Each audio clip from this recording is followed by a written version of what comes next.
ప్రియుడితో కలిసి భర్తను చంపించిందట భార్య. మృతుడు రమేష్ అట. ముద్దుగానే ఉన్నాడు కదా మరి. నిజామాబాద్ జిల్లాలో భార్య ఘాతుకం. తొలుత సుపారీ గ్యాంగ్కు 35,000 ఇచ్చిందట. 35,000. ఊరిని అమ్మ. వారు హ్యాండ్ ఇవ్వడంతో వారు హ్యాండ్ ఇచ్చినట్టే మేము చంపమన్నారట. తర్వాత ఈ అమ్మ ఇది అయితలేదు పోతలేదని ఏకంగా లవర్తోనే కలిసి ప్లాన్ వేసిందట. లవర్తో కలిసి మర్డర్. కేసును చాకచక్యంగా ఛేదించిన పోలీసులట. గిట్లా తయారయ్యేంద్రనా ఆయన. ఇగో ఇలా ఉన్నది మేడం ముసుగు. ఇంకా ముసుగేందుకు ఆమెకి ఈడున్నట్టుంది.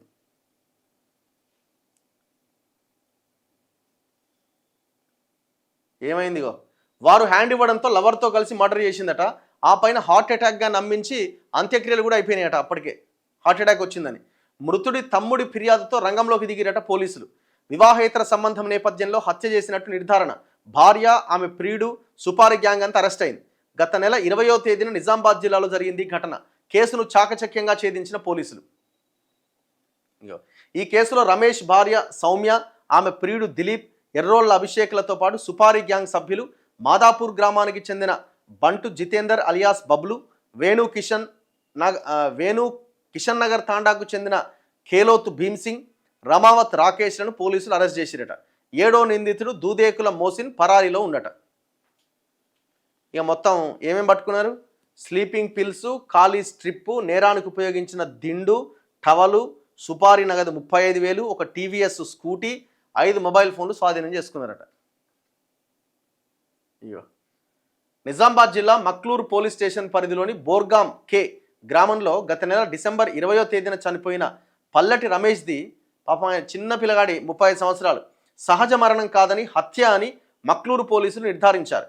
మొదట అనుమానాస్పద కేసు నమోదు చేసిన పోలీసులు ఇజ్రాయిల్లో ఉంటున్న రమేష్ తమ్ముడు వెలిబుచ్చిన అనుమానాలతో లోతుగా దర్యాప్తు చేశారు. రమేష్ది సహజ మరణంగా నమ్మించిన అతడి భార్యే తన ప్రియుడు మరికొందరితో కలిసి హత్య చేయించిందని తేల్చారు. జిల్లాలో సంచలనం సృష్టించిన ఈ కేసు వివరాలను నిజామాబాద్ ఏసీపీ ఎల్ రాజా వెంకటరెడ్డి ఆదివారం సాయంత్రం మీడియాకు చెప్పిండట. ఏసీబీ తెలిపిన వివరాల ప్రకారం బోర్గాం గ్రామానికి చెందిన పల్లటి రమేష్, పల్లటి సౌమ్య భార్యాభర్తలు. సౌమ్యకు మక్లూరు మండలం బాద్గునకు చెందిన నాలేశ్వరం దిలీప్తో వివాహేతర సంబంధం ఏర్పడ్డది. తమ బంధానికి అడ్డుగా ఉండడని 35,000 సుపారీ ఇచ్చి వారు రమేష్ హత్యకు కుట్ర చేశారట. డిసెంబర్ 19వ తేదీన రాత్రి భోజనం తర్వాత రమేష్కు అతని భార్య సౌమ్య మంచినీళ్ళలో నిద్రమాత్రలు కలిపి ఇవ్వడంతో అతను గాఢ నిద్రలోకి జారుకున్నాడట.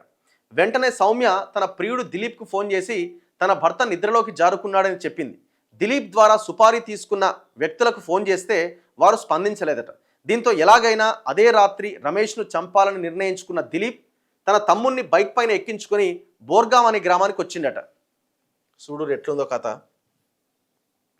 సౌమ్య సహాయంతో ఇంట్లోకి వెళ్ళి గాఢ నిద్రలో ఉన్న రమేష్ మెడకు టవల్తో ఉరివేసి చంపేశారు. అయితే రమేష్ హార్ట్ అటాక్తో చనిపోయినట్లు సౌమ్య కుటుంబ సభ్యులను నమ్మించింది. అదే రోజు అంత్యక్రియలు కూడా నిర్వహించారు.